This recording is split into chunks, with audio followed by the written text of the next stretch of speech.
এই পেশাব থেকে অপবিত্র থাকার কারণে বেশিরভাগ কবরের আযাব হয়। পেশাব করার পর যদি পেশাব গায়ে বা জামা কাপড়ে লাগে, এরকম লাগছে এরকম সন্দেহ হয়, তাহলে কি এরপরের ইবাদতগুলো জায়েজ হবে?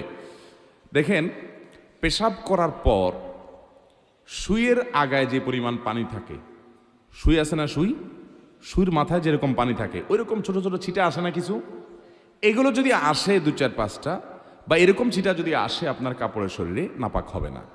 এটার কারণে নাপাক, এটার কারণে অহেতুক পেরেশান হবে না। তবে এগুলোর যেন না আসে তার জন্য সতর্ক থাকতে হবে, কারণ ফাইন্না আম্মাতা আযাবিল কবরি মিনহু, নবী সাল্লাল্লাহু আলাইহি ওয়াসাল্লাম বলেছেন ইস্তানজিহু মিনাল বাউল, পেশাব থেকে তোমরা বেঁচে থাকবে, সতর্ক থাকবা, কারণ বেশিরভাগ কবরের আযাব পেশাব থেকে অসতর্ক থাকার কারণে এবং চগলখুরি একজনের কাছে আরেকজনের কাছে লাগানোর জন্য, সবার কাছে যায় ভালো থাকে পিছনে বদনামি করে, এই চরিত্রের কারণে আর এই পেশাব থেকে অপবিত্র থাকার কারণে বেশিরভাগ কবরের আযাব হয়। এই জন্য পেশাবের ফোঁটা থেকে বাঁচে থাকার চেষ্টা করবেন।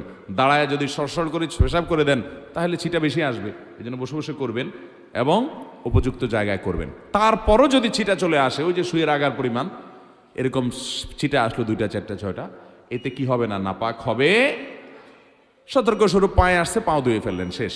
আর কাপড় লাগলে কাপড় নাপাক হবে না এত অল্প পেশাব লাগলে, কারণ এটা থেকে একেবারে এইরকম সুতা পরিমাণ সুই পরিমাণও লাগবে না, এটা থেকে বাঁচা সম্ভব না, যার কারণে এটুকু মাফ। শুধু সেটা নয়, অনেক সময় দেখবেন টয়লেটে বসলে মাছি আসে, মাছি যে একবার ওই নাপাক জায়গায় বসে আবার আপনার শরীরে এসে বসে, এর কারণে শরীর বা কাপড় নাপাক হবে, কারণ ওই মাছির গায়ে বা তার পায়ে এত কম নাপাক লাগে যে ওইটা কোনো কাউন্ট করে গণনা করা কঠিন, যার কারণে সেটা মাফ, এটা লাগলে অসুবিধা হবে না।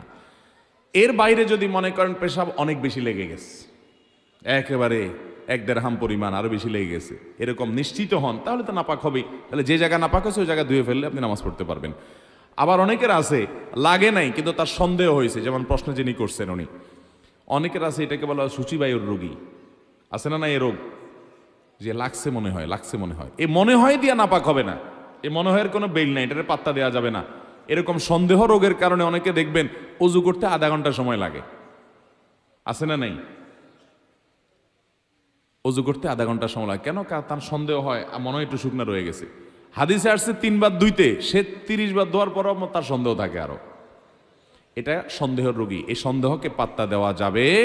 আপনি 3 বার ধুইবেন, ডলবেন, এরপরে যদি আপনার মনে বলে যে মনে হয় শুকনা রয়ে গেছে, ওরে বলবেন তুই দূর হ, আমি হাদিস অনুযায়ী 3 বার ধুইছি, অতএব আল্লাহর সাথে আমি বুঝুম, যা, কোনো টেনশন নেই, টেনশন করবেন না। এই অতিরিক্ত টেনশন করতে অনেকে ওযু করতে করতে নামাজ শেষ হয়ে যায়, জামাত শেষ হয়ে যায় 1 রাকাত 2 রাকাত, আছে না নাই? মুখে নিয়ত, এটা তো পড়া কোনো নির্দেশ কোরআন হাদিসে নাই।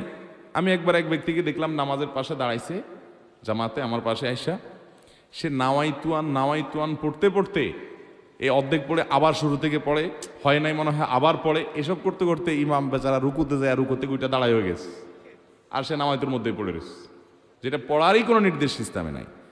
তো যাই হোক, কোনো প্রকার সন্দেহের রোগকে গুরুত্ব দেওয়া যাবে। হ্যাঁ, আপনার প্রায় এরকম হয় না, হঠাৎ করে মনে হচ্ছে পেশা ভিজা এবং কাপড়টা মনে পড়ে গেছে, সন্দেহ হচ্ছে, তাহলে ওটাকে ধুয়ে ফেলান, বাস শেষ। আর ওই যে ছিটার মতো পড়ে ওইটার কারণে নাপাক হবে না।